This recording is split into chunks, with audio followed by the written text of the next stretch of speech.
In 1902, while on a military mission in Central Africa, a German army captain named von Beringe shot and killed two mysterious creatures.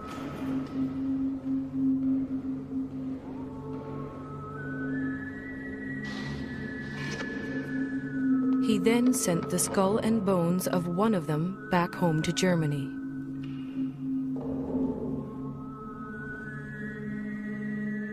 That creature has been luring people back to Central Africa ever since.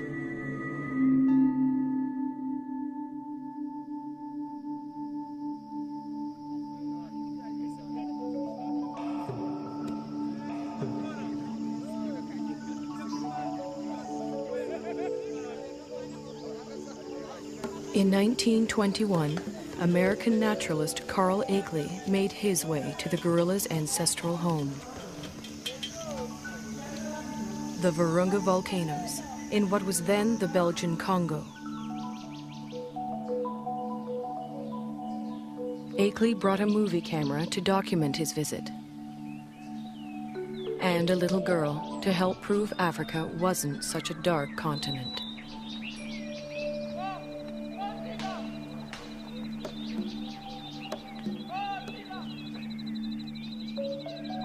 But there was much more to Akeley's expedition.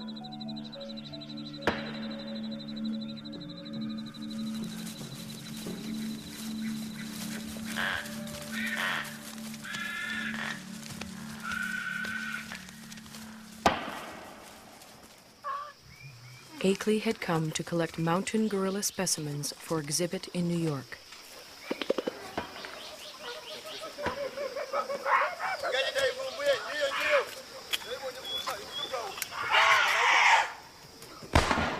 But each time the men stared into the eyes of a dead mountain gorilla, they saw a man-like creature staring back at them.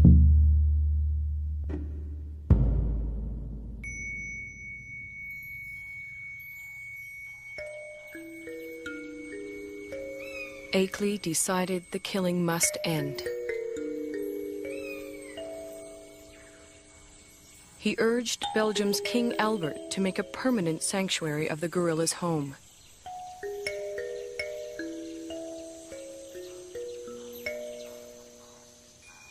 Today, in the cold, rainy, high ground of Rwanda, Uganda, and Zaire, the gorillas live on much as they have for thousands of years.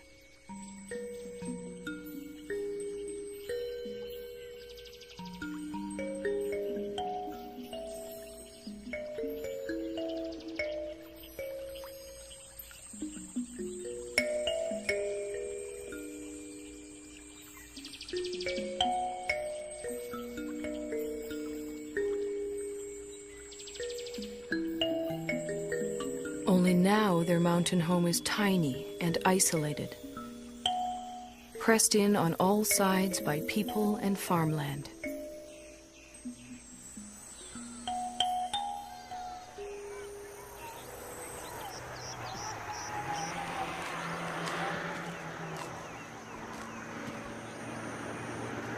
More and more, the mountain gorilla's future lies in human hands.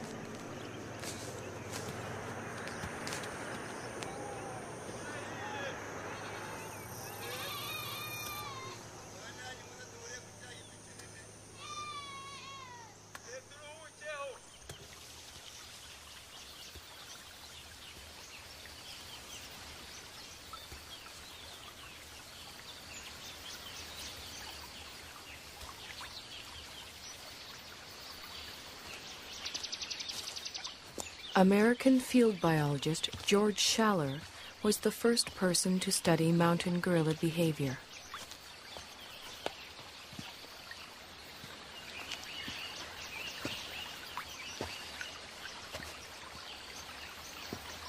He and his wife Kay spent a year in the forest in 1959.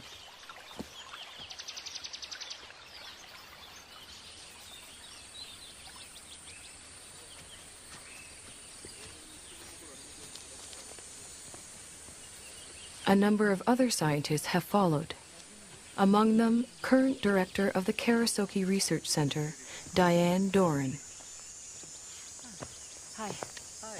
You made it. Good to see you. Hi. Hi, nice to see you. You made it just in time. The patrol's going out, and I was going out to see gorillas with Barabaguiza. Would you like to come along? Wonderful. Great. Okay. Tuginde. Tundaguiza.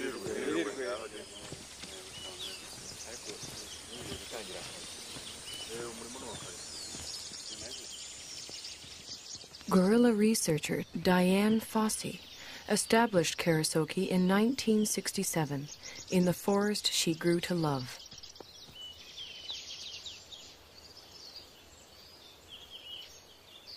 For Schaller, too, the forest became an enchanted place.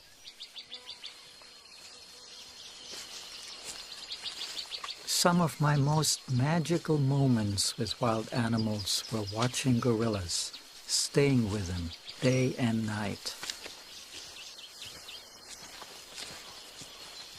I used to do all my own gorilla tracking.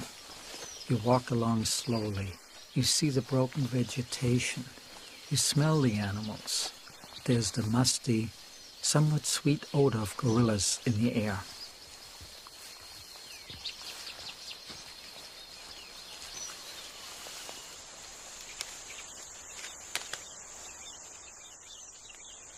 When you follow them hour after hour, you adapt to their rhythm of doing things. You move at their speed. You start thinking at their speed, almost. And that is a lovely feeling for a biologist, to seemingly enter into the lives of the animals without disturbing them.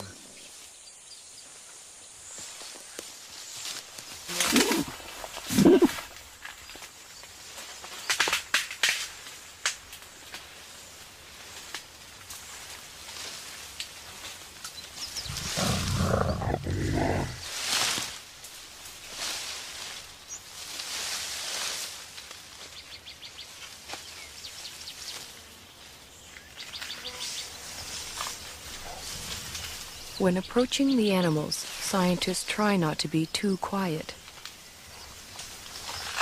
Mountain gorillas like to know when people are near.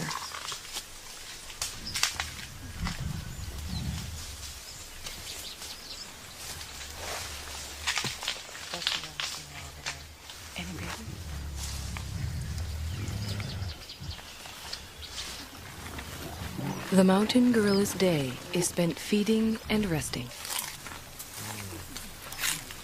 Feeding and resting, and feeding some more.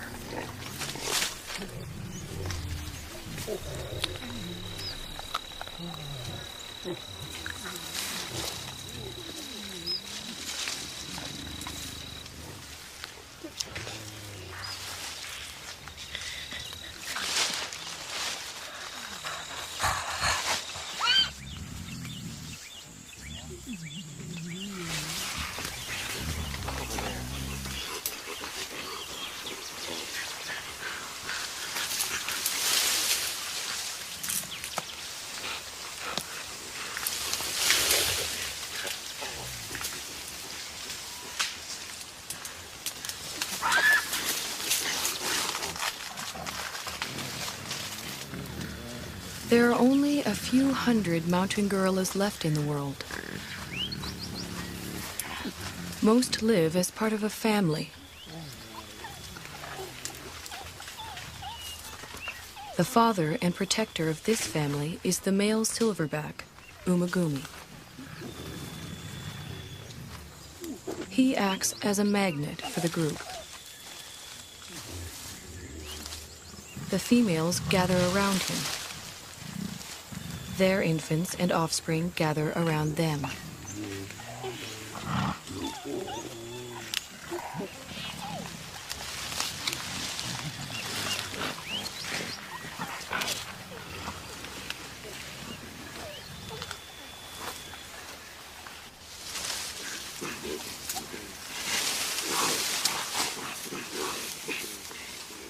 Mountain gorillas are social animals. The closeness begins in infancy. Rarely, if ever, does a mountain gorilla mother let her baby out of her sight.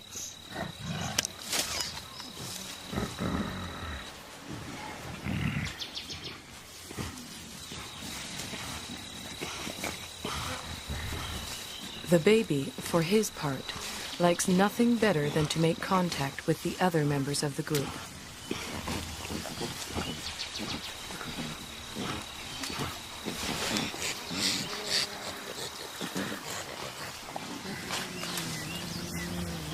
Even when they spread out to begin their daily search for food, the gorillas continue to communicate with one another.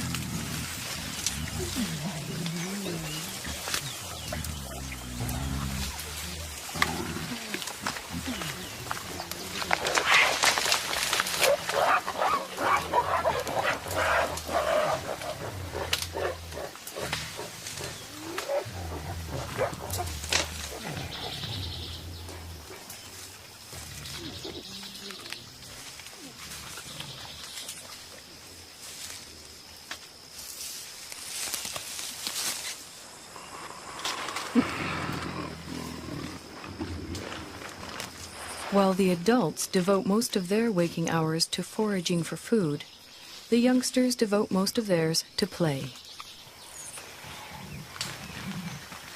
Park guards have named this 3-year-old Nzeli.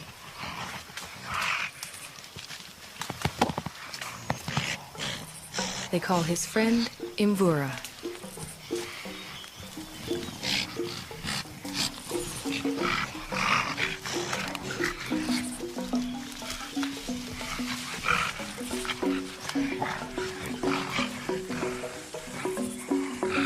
At 8 years, Karira is a bit of a bully.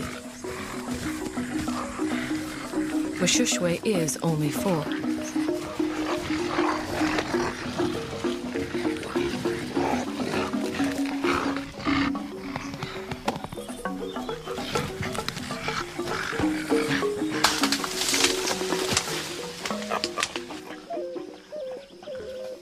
The games they play help the youngsters determine their status in the group.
Childhood can last anywhere from 8 to 12 years, but the gorillas' need to maintain their status never seems to end.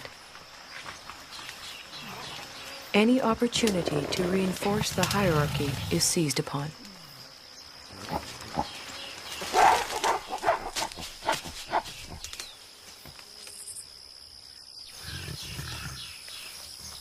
Then comes young adulthood.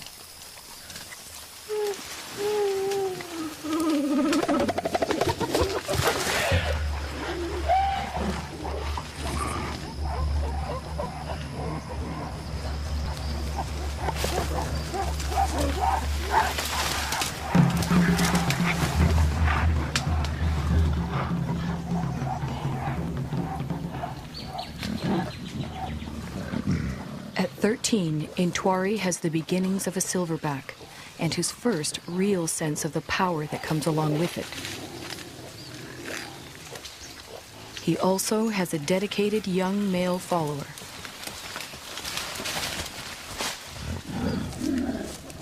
But what Intwari really wants is the attention and allegiance of the females in the group.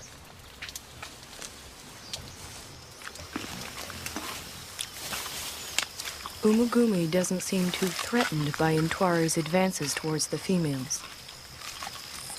Well over 400 pounds, the dominant male silverback could easily discipline the younger one, or throw him out of the group altogether. For now, Umugumi seems content to focus on the local vegetation, of which he eats some 50 pounds a day.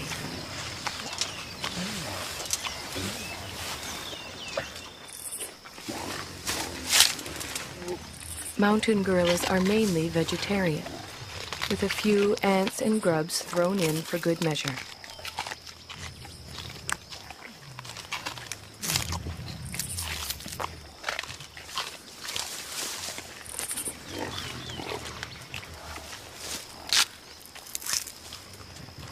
Their staple diet includes a bitter, stinging mixture of thistles, nettles, goosegrass, bamboo, and wild celery.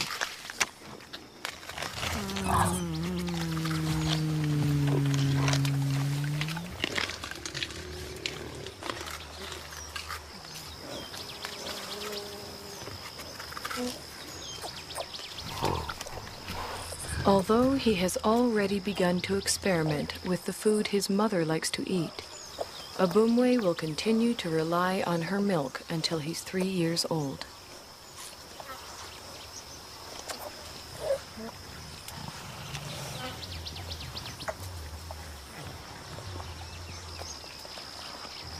By the time he's 4, Abumwe will be strong enough to forage on his own.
Mountain gorillas are generally well adapted to the world in which they live.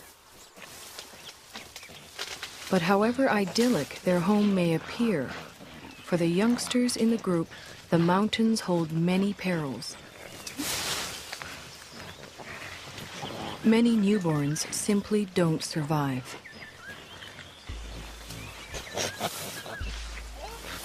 Mbele gave birth 2 days ago. It will be several months before she can even let go of her baby, much less let him out of her sight.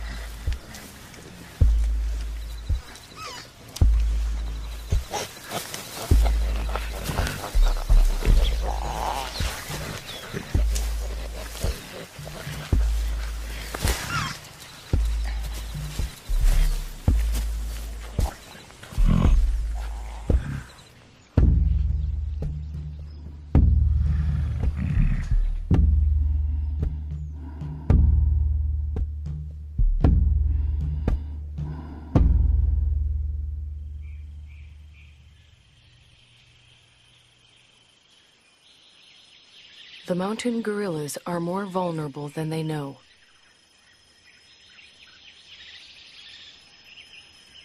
Their ancestral home is much smaller than it once was.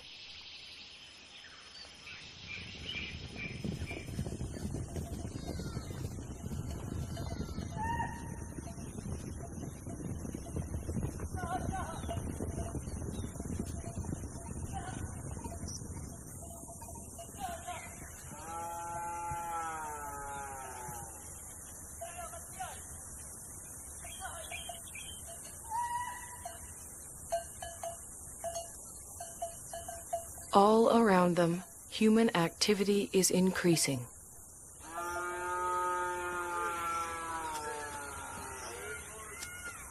Yet the mountain gorillas continue to live and move in ways familiar to them for generations.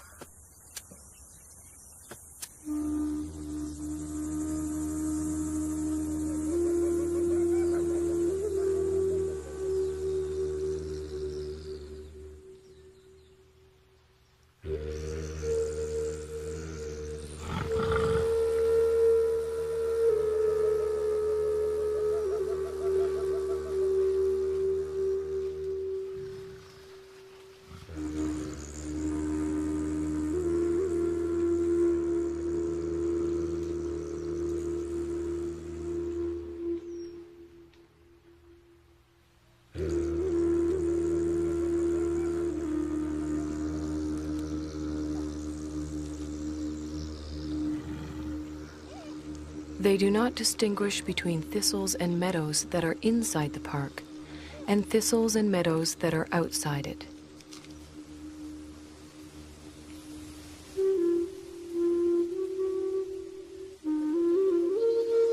They simply go where their never-ending search for food takes them.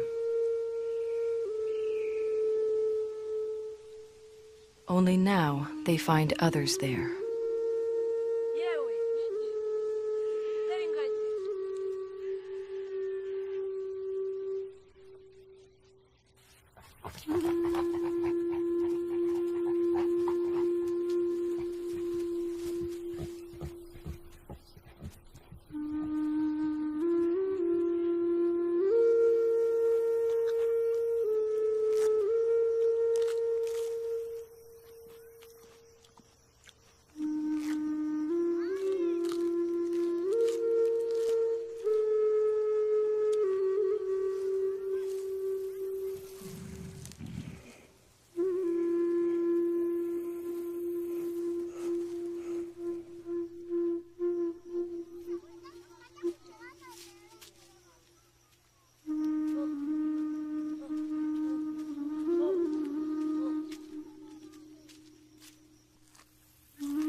Both the mountain gorillas and their forest sanctuary now receive official protection.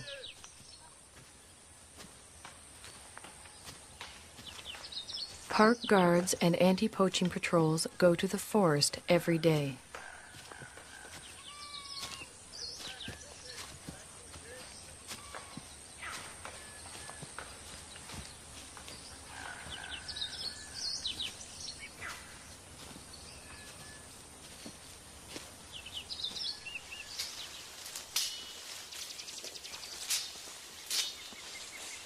To protect the gorillas and all the other wildlife, the patrols search for and destroy snares that local hunters have set for game.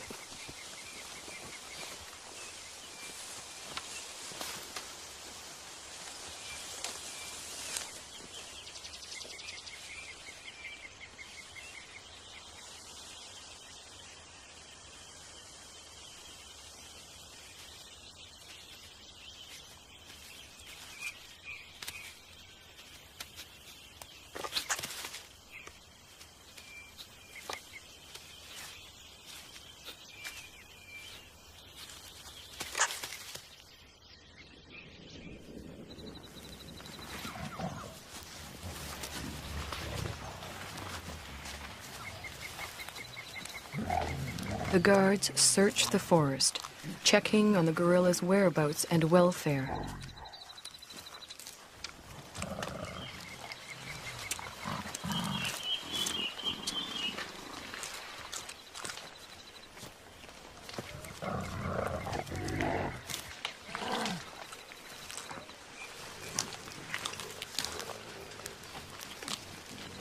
The same guards who name the mountain gorillas at birth follow their progress for years, watching as the gorillas grow to maturity. Over time, a close relationship develops, a bond between the animals and the men.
Almost every day it rains. The mountain gorillas don't seem to like it. They don't seem to know what to do about it either, other than simply wait it out.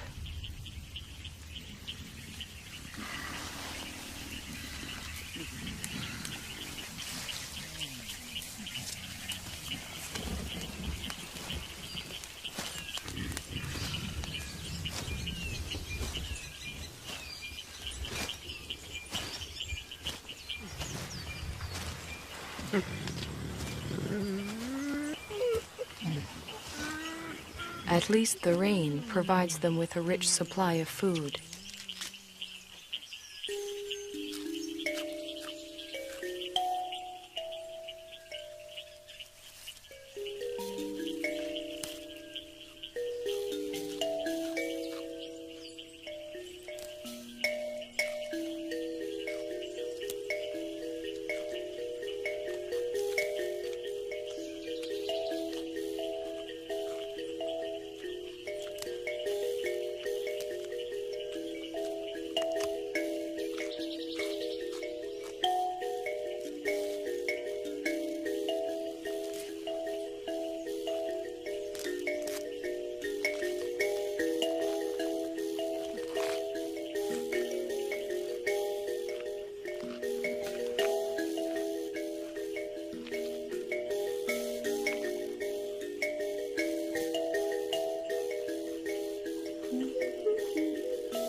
After feeding, the family gathers around the silverback, Umagumi.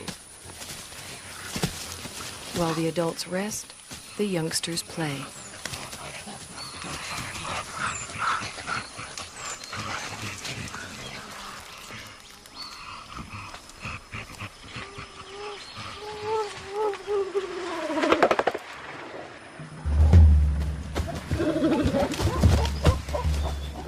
For the group's leading young adult male, it's become much more than play.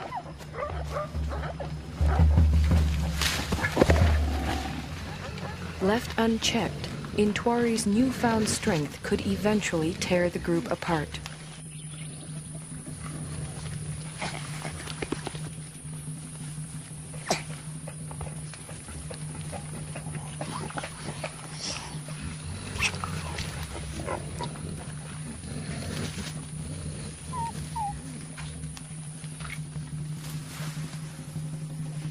The threat Intwari represents puts females such as Poppy on edge.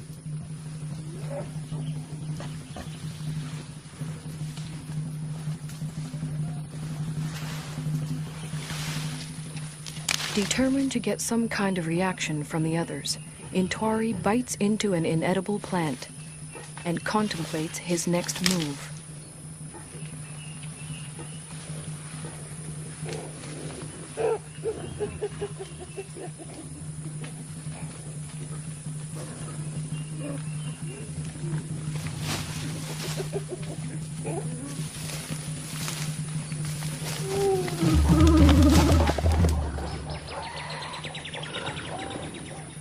This time, even Umagumi seems uneasy.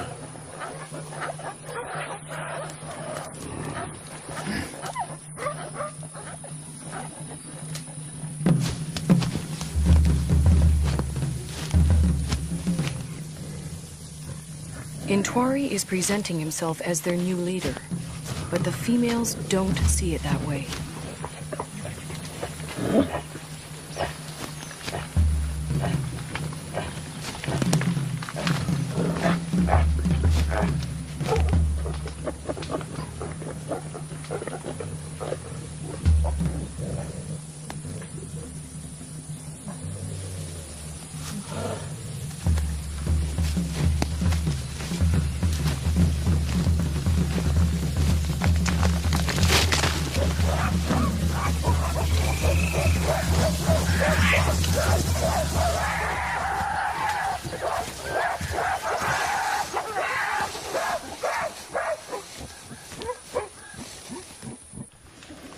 Having forced Intwari out, the group moves on.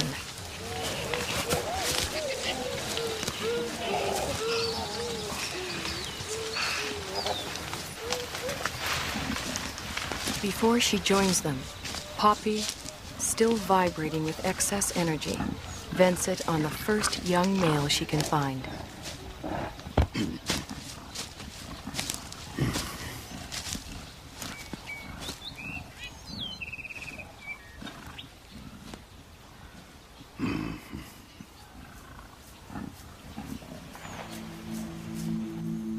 To be pushed out for good seems harsh, but what Intwari really needs now is time and space to mature, to the point where he too can have a family of his own.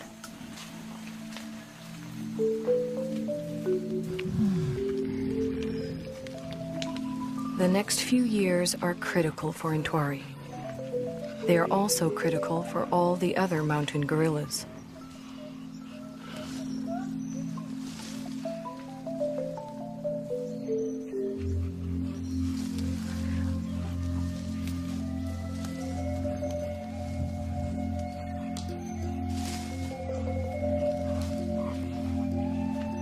Whether the outside world will allow Intwari and the others the time and space they need is an open question.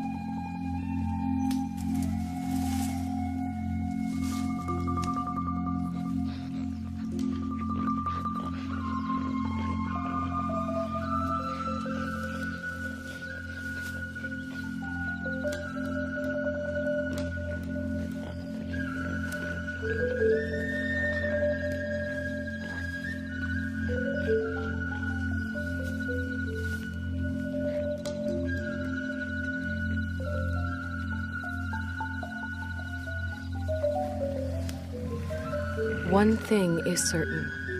If the mountain gorillas are to survive, we will have to protect them and their forest home forever.